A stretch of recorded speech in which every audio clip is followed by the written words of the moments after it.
추구하는 삶 가운데 가장 중요한 것, 그 삶은 안전한 삶입니다.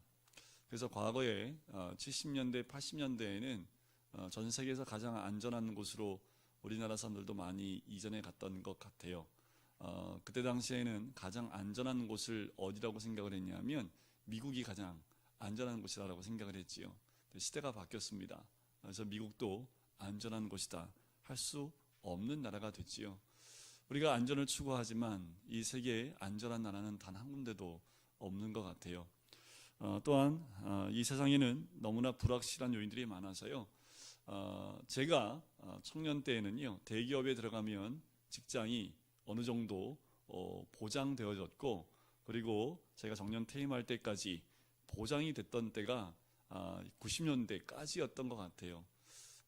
제 동기들도 그런 마음으로 대기업에 들어갔던 친구들도 있지만 시대가 바뀌어서 지금은 명퇴와 조퇴 여러 가지 이유를 대서 일찍 나올 수밖에 없는 상황이 됐습니다. 과거에는 은행에 들어가면 안전한, 그죠? 네, 본인 스스로 나가지 않고서는 나가지 않는, 그리고 회사를 그만두지 않고서는 은행에서 나오지 않을 만큼 그렇게 안전한 직장이었는데 은행도 더 이상 안전하다 할 수 없게 됐습니다.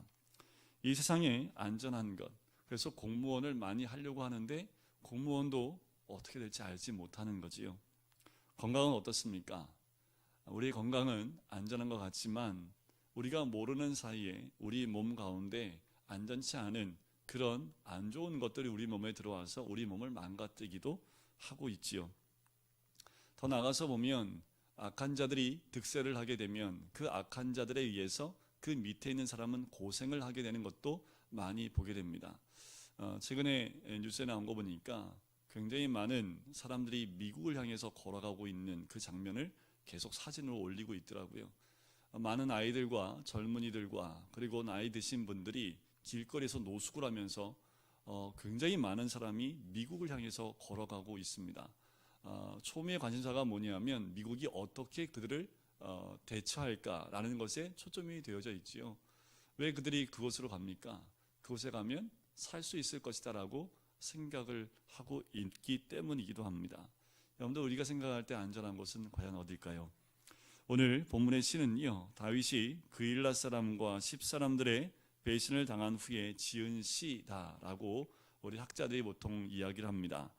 10에 살고 있는 사람들이요, 다윗과 같은 유대 종족인데, 유다 족속인데요, 사울의 보복이 두려워서 사울에게 다윗을 밀고 했습니다.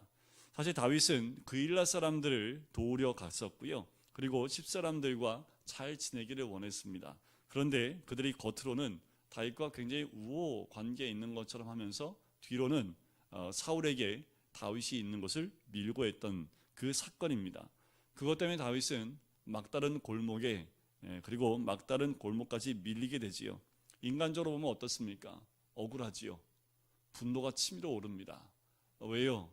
도움을 줬던 사람들이 거꾸로 배신을 했기 때문에 그렇습니다. 여러분들, 이 다윗과 같은 상황이 되면 어떨까요? 잠을 잘 수 없겠지요. 너무나 분이 올라와서 잠을 잘 수 없는 상황까지. 더구나 지금 안전한 곳도 아니고 쫓기고 있는 상황이기 때문에 잠도 잘 수 없는 그 상황 가운데 있습니다. 그럴 때마다 하나님이 도우시지요. 어떻게 해요? 사울이 자기 발로 다윗에게 오는 그 사건을 우리가 2번이나 보게 됩니다. 다윗은 눈에 보이지 않는 안전지대를 발견하게 돼요. 어디에도 안전할 수 없는 그 경험을 광야에서 경험하게 되면서 정말 안전한 곳이 어딘지를 발견하게 됩니다. 그래서 오늘 본문 말씀에 그 안전한 지대라는 그 고백을 하고 있는 거지요. 여러분들, 우리에게 안전한 지대가 어디입니까? 우리에게 안전한 곳이 어디일까요? 우리 삶 가운데 안전한 곳, 그리고 어떠한 어려움에도 전혀 문제가 되지 않는 그곳이 어디일까요? 여러분들, 가정이십니까? 여러분들이 하고 있는 일터십니까? 아니면 우리가 있는 또 만나는 사람들 가운데 있는 그 공동체입니까? 어디가 우리가 안전한 지대라고 할 수 있을까요? 오늘 말씀을 통해서 다윗이 발견한 그 안전한 지대를 우리 모두가 함께 누리는 복된 시간이 되었으면 좋겠습니다. 자, 1절 한번 보실까요? 여호와여 도우소서, 경건한 자가 끊어지며 충실한 자들이 인생 중에 없어지나이다. 사라지고 있대요. 누가 사라지고 있다고 합니까? 경건한 자, 충실한 자들이 사라지고 있다고 이야기를 합니다. 이게 무슨 뜻입니까? 왜 사라져요? 이 말은 이런 뜻입니다. 이 경건한 자와 충실한 자들이 이제는 악과 타협을 하기 시작했다는 의미입니다. 거룩하고 충실한 자들이 그렇게 믿음 가운데 서 있지 못하고 세상이 악해지고 어두워지니까 그 어둠에 함께 동조하면서 경건한 자들이 사라지고 그리고 충실한 자들이 점점 사라지고 있다라는 그 말씀입니다. 악의 세력이 모든 것을 정복해 나가고 있다는 뜻이지요. 이들이 이 세상을 비추는 빛의 역할을 감당해야 될 이들인데 이들이 어둠 가운데 먹히고 있는 그 상황이다라는 겁니다. 다윗이 과거 이스라엘 사람들 생각해 볼 때는요, 하나님의 사람들, 의로 인하여 고난받는 사람과 함께 했던 사람들이 이 이스라엘 백성이었는데 사울이 왕이 된 후에는 바뀌었습니다. 사울이 왕이 된 후에는 고난을 받으려고 하지 않고 오히려 사람들 눈치를 보기 시작을 하고 아첨을 하기 시작해서 자기 것을 손해보지 않으려는 그런 상황으로 경향이 바뀌기 시작을 합니다. 그때 다윗은 하나님을 향해서 여호와여 도우소서라고 기도를 합니다. 도우려고 하는 사람이 아무도 없기 때문에 그렇지요. 주의 도움을 주는 사람이 한 명도 없습니다. 그러니까 어떻게 해요? 하나님을 향하여 여호와여 도우소서라고 이야기를 하는 거지요. 사울이 왕이 된 후에 이스라엘의 가장 큰 부정적인 변화가 있다면 거짓된 자의 영향을 받고서 의로 인하여 고난을 받으려는 자들이 없어졌다라는 겁니다. 점점 의를 위하여 고난받는 자들은 없어지고 그 어두운 가운데 거짓된 가운데 그리고 아첨하는 말 가운데 스스로 자신들을 내어던지는 사람들이 더 많이 늘어나기 시작했다라는 거지요. 하나님 백성들 가운데 있어야 될 것, 지켜야 될 것이 있다면 인애라는 겁니다. 이 인애라는 게 뭐냐 하면 한번 약속한 것은 생명을 걸고 지키는 것을 인애라고 합니다. 우리 한 주를 믿는 사람들, 우리들은요, 한 번 신뢰하는 것을, 그 신뢰를 깨뜨리지 않고 끝까지 나가는, 끝까지 지키는 것이 우리들의 덕목 가운데 하나가 되어야 되지요. 그런데 그 신뢰가 깨지면 우리 그리스도인들이 존재할 수 있는 이유가 없습니다. 우리 신앙의 생명이 다 죽어버리는 거지요. 우리 안에 지켜야 될 그 신뢰 또한 그 인애가 사라지지 말아야 된다라는 겁니다. 마치 이와 같은 거지요. 여리고 기생 라합이요, 이스라엘 두 정탐꾼을 숨겨줍니다. 그리고 그들을 내보내면서 이런 말을 하지요. 내가 당신들을 선대한 것처럼 너희들이 다시 올 때에 나와 우리 가족을 선대해달라라고 합니다. 이 선대하다라는 그 말이 인애라는 뜻과 동일한 단어를 쓰고 있습니다. 그때 이 두 정탐꾼이 이렇게 얘기하죠. 우리의 생명으로 당신과 당신 가족들의 생명을 대신하겠습니다 라고 약속을 합니다. 이 약속은 지켜집니다. 하나님 백성, 그리스도를 믿는 모든 그리스도인들은 언약, 약속을 지키는 것, 마치 하나님이 그 언약을 우리와 지키시고 또한 인도하시고 우리를 인도하셨던 것처럼 우리도 그 언약과 약속을 지키는 그 자리에 있어야 된다는 거지요. 그런데 만일 하나님 백성들이 다른 사람들의 신뢰를 깨고 인애를 저버린다면 이 세상은 어떻게 될까요? 이 세상은 어두워지겠죠. 신선함이 사라질 겁니다. 왜요? 우리가 해야 될 역할이 뭡니까? 소금의 역할이지요. 이 땅을 정화시키는 역할을 해야 될 우리가 그렇지 못하게 되면 이 땅은 점점 어떻게 될까요? 점점 어두워지고 신선미가 떨어지게 되는 거지요. 그래서 교회 안에서 세상에서 썩은 냄새가 교회 안에서도 진동할 수 있다라는 겁니다. 교회 안에서만큼은 서로 신뢰하고 믿음 가운데 하나가 돼야 될 텐데 우리 안에 그 모습이, 그 신뢰가 깨어지게 되면 교회 안에서도 동일하게 세상에서 나는 냄새가 교회 안에서도 날 수 있다는 거지요. 이것 때문에 고생하는 분들이 참 많습니다. 이것 때문에 고생하는 교회들이 참 많아요. 큰 교회일수록 이 문제 때문에, 신뢰에 대한 부분이 깨어진 것 때문에 교회 안에 서로 미워하고 시기하고 질투하고 믿지 못하고 서로를 향하여 손가락질하고 싸우는 일들이 굉장히 많이 일어나는 것을 보게 됩니다. 뭐 때문에요? 신뢰가 깨지기 때문에 그런 거지요. 하나님의 백성들이 아무리 어렵고 손해를 본다 하더라도 다른 사람에 대한 신뢰를 굳게 지키고 불의와 타협하면 안 되는 것이 우리들의 모습이어야 되고, 그 모습을 가질 때 하나님은 우리를 다시 회복하게 하실 수 있을 줄 믿습니다. 자, 2절을 보실까요? 그들이 이웃에게 각기 거짓을 말하며 아첨하는 입술과 두 마음으로 말하는도다.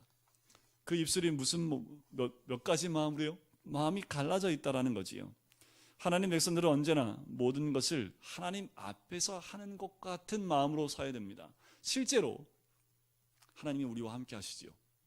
우리가 어떤 말을 할 때에도 하나님이 함께 계시고 보고 계시기 때문에 늘 우리는 사람 앞에서 말을 하고 있지만 사람 그 앞에 하나님이 계시다는 생각을 가지고 말을 해야 합니다. 그럼 우리가 말을 어떻게 할 수 없습니다. 말도 정직하게 할 수밖에 없어요. 왜? 사람이 무서워서요? 아니요. 하나님이 두렵다면 우리가 말 하나 할 때도 거짓으로 할 수 있는 것이 단 한마디도 없겠지요. 하나님 백성은 사람들보다 하나님을 더 두려워해야 합니다. 그렇기 때문에 신자들은 아첨할 수 없는 거죠. 아첨이 뭡니까? 아첨은요, 사실이 아닌 말을 가지고 아부할 때 그때 그것을 아첨이라고 얘기를 합니다. 하나님 보고 계신 앞에서 사실도 아닌 것을 가지고 어떻게 말을 할 수 있겠습니까? 우리가 늘 가지고 있어야 될 것이 무엇이냐면 어디에 있든지 우리가 하나님 앞에 있다라는 그 생각을 가지고 있어야 된다는 겁니다. 무슨 말을 할 때에도 내가 지금 하나님 앞에 있다라는 것을 우리가 꼭 기억하셔야 된다는 겁니다. 그럼 우리가 말할 때 어떨까요? 쉽게 말하기 어렵겠죠, 그죠? 그럼 우리 말수가 줄어들겠습니다. 다윗은 사울에게 쫓기고 있으면서도 그 일날 사람들이 블레셋 사람들에게 공격을 당한다는 그 말을 듣고요, 하나님께서 지시함을 따라서 블레셋 사람들을 쳐서 그 일날을 구합니다. 그런데 갑자기 하나님께서 그 일날에서 떠나라고 합니다. 왜냐하면 그 일날 사람이 너를 사울에게 넘길 것이다 라는 그 말씀을 듣고 그 일날 사람들을 피해서 도망쳐 나옵니다. 그 일날 사람들이 자기를 도와준 것은 그 일날 사람들이 좋지만 사울과 원수되는 것을 그들은 원치 않았던 겁니다. 그래서 어떻게 해요? 사울에게 다윗이 10황무지에 있다는 것을 알려주게 되는 거지요. 다윗의 은신처를 밀고 하게 됩니다. 결국 그들은 말로는 다윗에게 우호적이었지만 결국은 다윗을 배신하고 속이는 그 위치에 그들은 서게 되는 거지요. 그런데 우리가 하나님 백성으로 배워야 될 것이 두 가지입니다. 이것은 우리가 꼭 지켜야 되지 않을까 하는 생각이 들어요. 첫 번째는 뭐냐면 우리는 다 정직해야 합니다. 정직하지 않으면 안 돼요. 그런데 교회들이 손가락질을 받는 것 가운데 가장 중요한 것은 이 정직이 깨어졌기 때문에 그렇죠. 큰 교회들이 매스컴을 타는 이유도 정직하지 않기 때문에 그렇습니다. 그런데 정직하셔야 됩니다. 우리가 그리스도인으로 정직해야 된다는 것이요. 또 한 가지가 있다면 의와 함께 고난을 받을 것을 아주 명예스럽고 영광스럽게 생각해야 된다는 겁니다. 주와 함께 고난받는 것에 대해서 우리가 도망가지 않고 그 받는 것을 감사함으로 받을 수 있는 그 모습이 우리 가운데 있어야 된다는 거지요. 우리에게는 두 가지 마음이 있으면 안 됩니다. 우리에게는 오직 주를 향한 한 가지 마음만 있어야 될 줄 믿습니다. 그 일날 사람들이 굳이 다윗을 고발할 필요가 없었습니다. 그 일날 사람들이 만약에 사울 때문에 힘들었다면, 사울 때문에 고난 가운데 들어갈 수 있었다면, 다윗과 함께 그 고난을 함께 받았다면 더 좋지 않았을까 생각이 들어요. 하지만 그들은 그것을 선택하지 않습니다. 사울에게 붙게 되고 사울에게 다윗을 밀고 하는 그 위치에 그들은 서게 되지요. 자, 그럴 때 하나님께서 어떻게 하십니까? 3절을 보실까요? 어떻게 하신다고요? 같이 읽어보겠습니다. 시작. 여호와께서 모든 아첨하는 입술과 자랑하는 혀를 끊으시리니.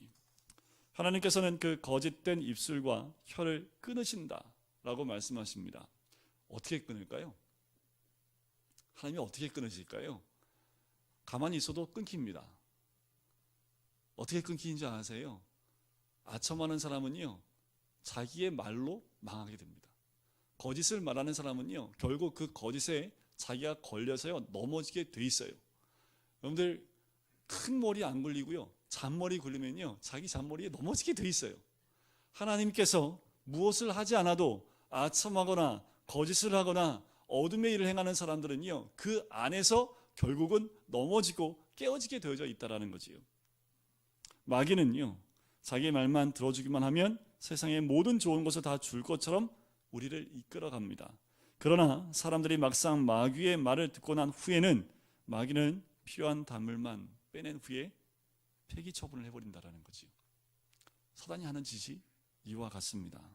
결국 인생을 쉽게 살려고 하는 자는 버림을 당하게 되는 거지요. 여러분들 뭐 드라마를 보세요. 드라마 주제가 다 이런 거 아닙니까? 여러분들 뭐 한국 영화를 보세요. 영화가 다 배신, 그지요?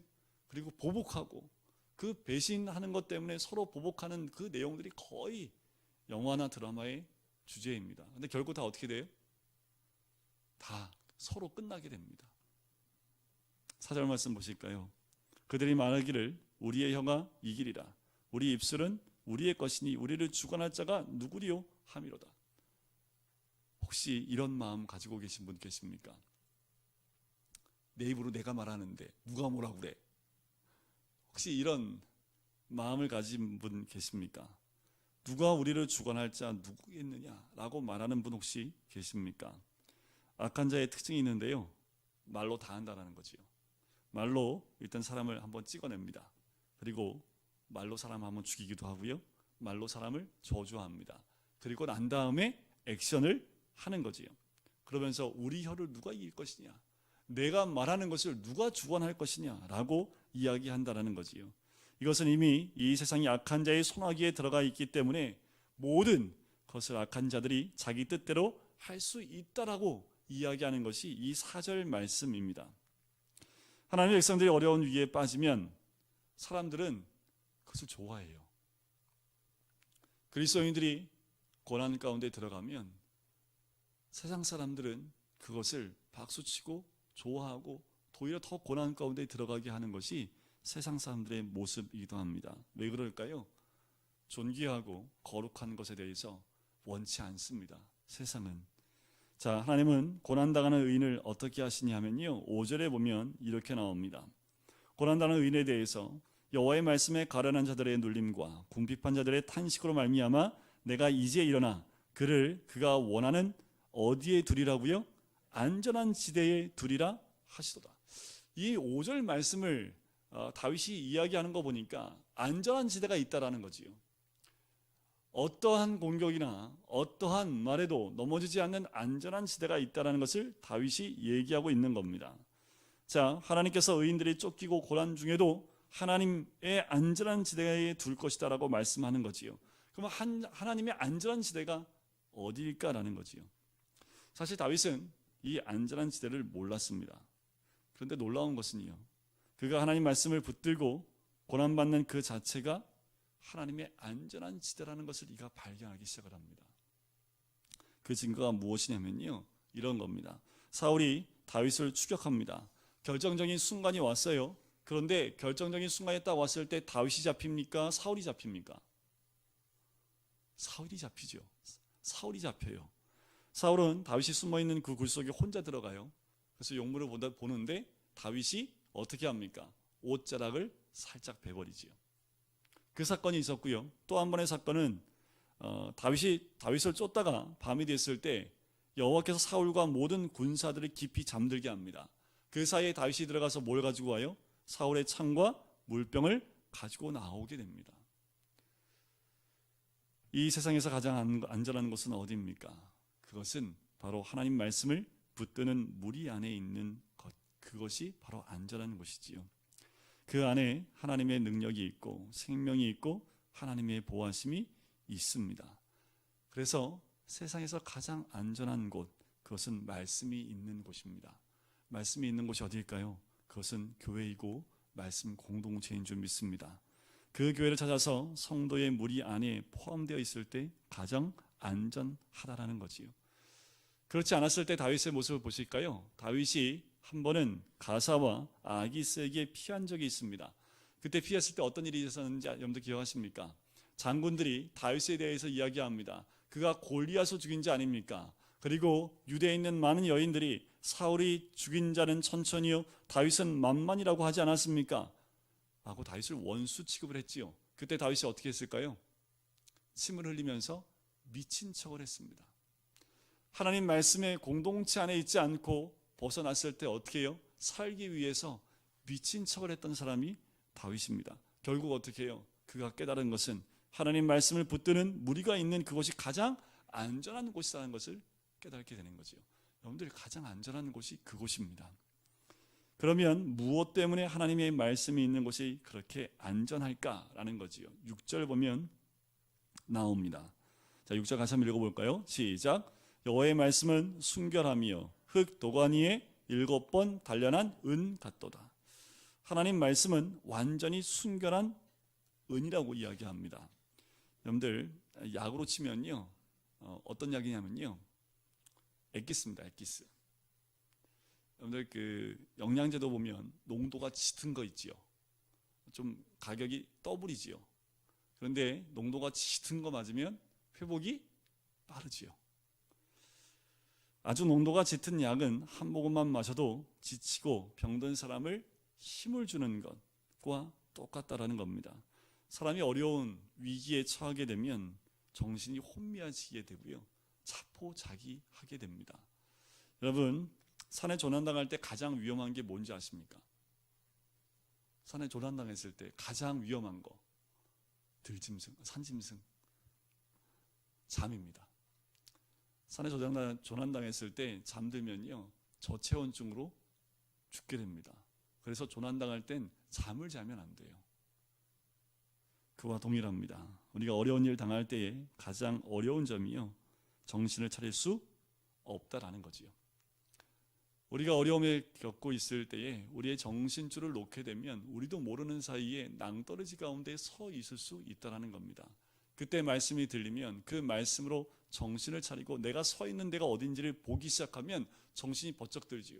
바로 코앞에 낭떠러지가 있는 것이 보여지기 때문에 그렇습니다. 말씀의 빛이 내 삶을 비칠 때 내 영혼이 깨어날 수 있다는 거지요. 그 말씀이 우리 안에 있을 때 우리는 살아날 수 있고, 우리는 고난 가운데서 하나님의 안전지대에 서 있을 수 있는 하나님의 은혜가 있을 줄 믿습니다. 하나님 백성의 고난은 반드시 끝이 있습니다. 그래서 하나님께서 반드시 지켜주신다는 말씀이 7절에 나오지요. 여호와여 그들을 지키사 이 세대로부터 영원까지 보존하시리이다. 하나님 말씀을 붙드는 자는 절대로 망하지 않습니다. 왜냐하면 하나님의 말씀 자체가 그런 능력이 있고 하나님께서는 그런 사람을 지켜주시기 때문에 그렇습니다. 여호와여 그들을 지키사 이 세대로부터 영원까지 보존하시리이다. 우리 주님께서는 그 말씀을 붙들고 사는 모든 백성들을 지켜주겠다 우리에게 약속하는 거예요. 오늘 이 7절 말씀이 우리에게 언약을 주신 하나님의 음성이라면 다윗의 이 고백이 우리의 고백이 되어질 때 여러분들 어떤 상황에도 말씀의 빛을 통해서 이 세상을 비출 뿐만 아니라 어떠한 고난이 있다 할지라도 말씀 가운데 거하게 되면 우리는 포기하지 않고 하나님이 보호하신 가운데 있을 수밖에 없다라는 거지요. 성도는 영원히 보존되며 말씀을 붙드는 교회도 절대로 없어지지 않습니다. 세상이 교회를 없애려 한다 할지라도, 세상이 주를 믿는 사람들을 교회에서 떠나게 한다 할지라도 영원히 변함이 없이 남아있는 것은 말씀이 있는 교회이고 말씀이 있는 하나님의 백성들인 줄 믿습니다. 여러분들, 말씀이 우리 가운데 있을 때 또 말씀의 공동체가 있는 가운데 들어오셔야 됩니다. 이 공동체를 떠나는 순간 앞이 보이지 않는 그 어둠 가운데 낭떠러지 앞에 서 있을 수 있는 것이 우리의 모습입니다. 말씀이 있는 그곳을 떠나시면 안 돼요. 그래서 어떤 분이 쓴 책이요, 세상에서 가장 안전한 곳이라는 책 제목으로 쓴 책이 있습니다. 교회라는 거예요. 교회는 하나님의 보호하심이 있고 말씀이 있기 때문에 우리가 하나님 말씀 안에 거하면 하나님이 우리의 삶들을 책임져 주시고 또한 우리에게 산소망으로 우리를 인도해 주신다라는 거지요. 근데 문제는 사람들이 말씀을 그렇게 소중하게 생각하지 않는다라는 거지요. 여기 나와 있는 분 말고요, 여기 안 나와 있는 분들이 말씀을 소중하게 생각하지 않는다는 거지요. 자, 어떻게 된다는 겁니까? 8절에 보니까 비열함이 인생 중에 높임을 받는 때에 악인들이 곳곳에서 날뛰는도다. 말씀이 없으면 비열한 자들이 설치는 바람에 모든 것이 혼란스러워진다는 겁니다. 그래서요, 로마서 12장 2절 말씀에 하나님의 뜻이 무엇인지 분별하라고 말씀이 나오지요. 그래서 변화를 받아 이 세대를 본받지 말고 또 그 뜻이 무엇인지 이 세대를 분별해서 또 우리가 변화를 받아서 하나님의 거룩하시고 기뻐하신 뜻이 무엇인지를 분별하는 삶이 우리의 삶이 되어야 된다라고 이야기를 하고 있는 겁니다. 하나님의 진리가 밝혀지면 악인들이 부끄러워서 숨기 때문에 사람들은 죄를 함부로 행하지 못하게 되는 거지요. 우리가 이 땅 가운데 어둠 가운데 살면서 해야 될 역할이 무엇이냐 하면 바로 말씀을 소유한 하나님 백성이 되어져 그 빛을 비치는 하나님의 사람들 되어야 될 줄 믿습니다. 어제 말씀을 나누면서 이런 얘기를 했어요. 요한복음 1장에 보면 태초에 말씀에 계시니라, 그 말씀엔 생명이 있고 그 생명은 사람들의 빛이니라 라는 말씀이 요한복음 1장 1절부터 6절까지의 말씀 가운데 나와 있습니다. 우리는 다 빛입니다. 왜요? 우리는 우리 스스로가 빛나는 빛이 아니라 그 말씀이 내 안에 들어와 있으면 우리 안에 있는 그 말씀이 생명의 빛을 비추게 되어져 있다는 거지요. 각자의 한 사람 한 사람의 빛이 어두운 가운데 서 있게 되면 사람들이 그 빛을 보고 누구에게 나올 수 있습니까? 주님께 나올 수 있는 거지요. 우리가 그 빛된 역할을 감당할 때에 우리를 통해서 사람들은 자연히 예수 그리스도를 만날 수 있는 자리로 나올 수밖에 없는 겁니다. 오늘 말씀을 통해서 다윗은 그것을 깨달은 거지요. 세상이 어둡고 경건한 자, 거룩한 자들이 사라지고 충실한 자들이 사라진다 할지라도 말씀 가운데 안전한 지대로 인도하시는 그 하나님의 은혜가 결국은 하나님의 사람들을 세우고 이 땅 가운데 하나님 백성 또한 그 빛이 꺼지지 않는 하나님의 사람들로 세워나간다라는 겁니다. 여러분들, 우리가 날마다 주의 말씀 가운데 거하시는 우리 모든 성도님 되시기를 주의 이름으로 간절히 축원드립니다. 믿음의 공동체에서 떠나시면 안 됩니다. 말씀에 있는 교회에서 떠나시면 안 돼요. 여러분들, 말씀을 들을 때 하나님이 어느 누구도 듣지 못했던 말씀을 한 가지를 깨닫게 하시면 그 말씀으로 우리의 삶을 바꿀 수가 있습니다. 그래서 말씀에 있는 곳은요, 정말 무엇을 바꾸서라도 오셔야 되고요, 들으셔야 됩니다. 그 말씀에 있는 곳은 결국 하나님의 음성이 있는 곳이기 때문에 그 안에 있으면 하나님이 보호하시는 안전한 지대가 바로 그곳이 될 줄 믿습니다. 오늘도 주님 안에서 그 안전함을 회복하시고 또한 주님이 허락하신 그 안전함 가운데 거하시는 우리 모든 성도님 되시기를 주님의 이름으로 간절히 축원드립니다. 기도할까요?